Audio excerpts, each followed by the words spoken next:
Salam anak-anak SMP Kristen Elim dan SMK Kristen Elim, apa kabar semuanya? Pagi hari ini, sebelum kita mulai pembelajaran kita mau mendengarkan renungan pagi. Firman Tuhan pagi hari ini yang Pak Betty bagikan bagi kita semua, yaitu di dalam kitab Kisah Para Rasul pasal yang keempat, ayat yang ke-12. Demikianlah firman Tuhan. Dan keselamatan tidak ada di dalam siapapun juga selain di dalam Dia, sebab di bawah kolong langit ini tidak ada nama lain yang diberikan kepada manusia yang olehnya kita dapat diselamatkan. Amin. Tema pagi hari ini yaitu keselamatan hanya dalam Yesus. Sekali lagi Pak Betty mengulangi temanya, keselamatan hanya dalam Yesus. Nah, anak-anak yang terkasih di dalam Tuhan, firman Tuhan sangat jelas mengatakan bahwa dan keselamatan tidak ada di dalam siapapun selain di dalam Dia. Jadi manusia, orang pintar, orang kaya, itu tidak bisa menyelamatkan manusia. Hanya Tuhan Yesus. Kita melihat contoh Rasul Petrus dengan Rasul Yohanes. Mereka penuh dengan Roh Kudus, sehingga mereka berani memberitakan bahwa keselamatan hanya ada di dalam Tuhan Yesus. Yang awalnya ketika mereka berbicara kepada orang banyak, imam-imam datang dan mereka marah mereka, ya. Tetapi apa yang terjadi? Karena Roh Kudus menyertai mereka sehingga mereka mempunyai keberanian yang sangat luar biasa, sehingga mereka mengatakan bahwa dan keselamatan tidak ada di dalam siapapun juga selain di dalam Dia, sebab di bawah kolong langit ini tidak ada nama lain yang diberikan kepada manusia. Yaitu apa? Yang diberikan kepada manusia yaitu Tuhan Yesus. Amin. Jadi keselamatan hanya ada di dalam Tuhan Yesus. Orang-orang itu sangat marah kok, karena mereka mengajar orang banyak dan memberitakan bahwa Yesus bangkit dari antara orang mati. Ya, ketika Rasul Petrus dan Rasul Yohanes mengajar kepada banyak orang tentang Tuhan Yesus, imam besar datang, orang-orang Yahudi datang, ahli Taurat datang, mereka datang dan mereka memarahi Rasul Petrus dengan Rasul Yohanes, ya, bahwa yang mereka mengajar yaitu tentang kebangkitan Tuhan Yesus. Jadi mereka tidak mengenal atau mereka tidak percaya bahwa ada kebangkitan. Masakan Tuhan kok disalib, masakan Tuhan kok harus menderita bagi orang percaya, ya. Bagi hikmat duniawi itu tidak mungkin, tetapi bagi hikmat Tuhan itu mungkin bagi kita yang percaya. Jadi sangat penting bagi kita anak-anak Tuhan bahwa keselamatan itu sangat penting.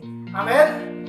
Keselamatan itu sangat penting. Ya, kita melihat Kisah Para Rasul pasal 4 ayat yang kedua, firman Tuhan berkata, orang-orang itu sangat marah karena mereka mengajar orang banyak dan memberitakan bahwa dalam Yesus ada kebangkitan dari antara orang mati. Ya. Jadi orang-orang pada saat itu mereka marah kepada kedua rasul ini karena mereka tidak percaya bahwa ada kebangkitan terjadi. Ya. Jadi sangat penting kita mencatat bahwa firman Tuhan berkata bahwa di dalam 1 Korintus pasal yang ke-15 ayat yang ke-17, firman Tuhan berkata bahwa dan jika Kristus tidak dibangkitkan, maka sia-sialah kepercayaan kamu dan kamu masih hidup dalam dosamu. Amin. Jadi sangat penting bagi kita bahwa kita harus yakin dan percaya bahwa ada kebangkitan terjadi di dalam Tuhan Yesus. Nah, kita mencatat bahwa orang yang belum mengenal atau orang yang tidak percaya ada kebangkitan, mereka masih hidup di dalam dosa. Mari kita sebagai anak-anak Tuhan, kita mau belajar bahwa ada keselamatan di dalam Tuhan Yesus dan Tuhan Yesus menderita, ya, mati, dikuburkan pada hari yang ketiga. Nah, kita mengatakan bahwa bangkit dari antara orang mati, bangkit dari antara orang mati mengalahkan maut.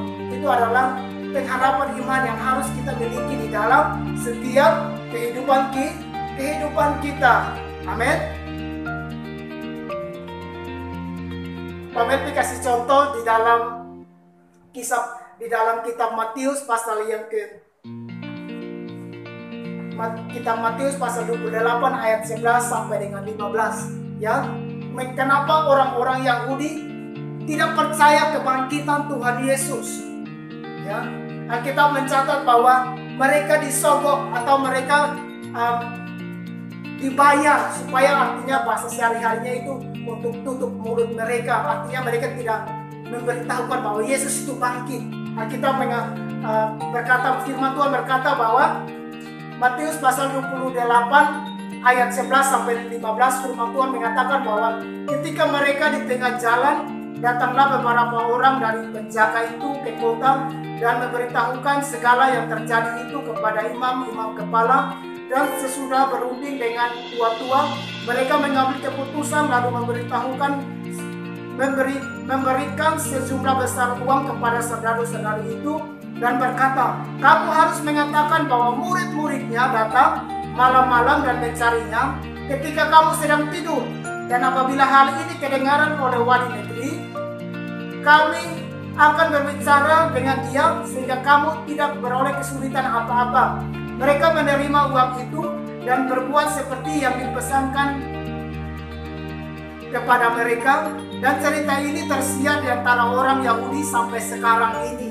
Amin. Jadi anak-anak yang terkasih dalam Tuhan, mengapa orang-orang Yahudi atau orang-orang Yahudi tidak percaya kebangkitan Tuhan?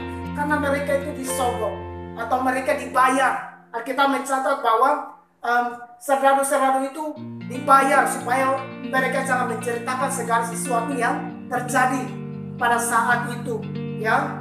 Firman Tuhan mengatakan juga bahwa pada saat Tuhan Yesus dibangkitkan itu saudara-saudara juga tahu, ya, bahwa Yesus dibangkitkan. Ya, jadi sangat penting bagi kita bahwa kita percaya ada kebangkitan terjadi ketika Tuhan Yesus mati dan dikuburkan, ya, pada hari ketiga bangkit dari antara orang mati. Di ayat yang ke-15 terakhir firman Tuhan mengatakan bahwa dan cerita ini tersiar sampai sekarang ini. Jadi kenapa orang-orang tidak percaya kebangkitan Tuhan Yesus? Karena mereka dibayar. Mari kita sebagai anak-anak Tuhan, ya, kita mau percaya di dalam Yesus ada keselamatan dan di dalam Yesus ada kebangkitan dan hidup. Firman Tuhan mengatakan bahwa Yohanes 14 ayat 6, firman Tuhan berkata, akulah jalan dan kebenaran dan hidup, tidak ada seorang pun sampai kepada Bapa kalau tidak melalui aku.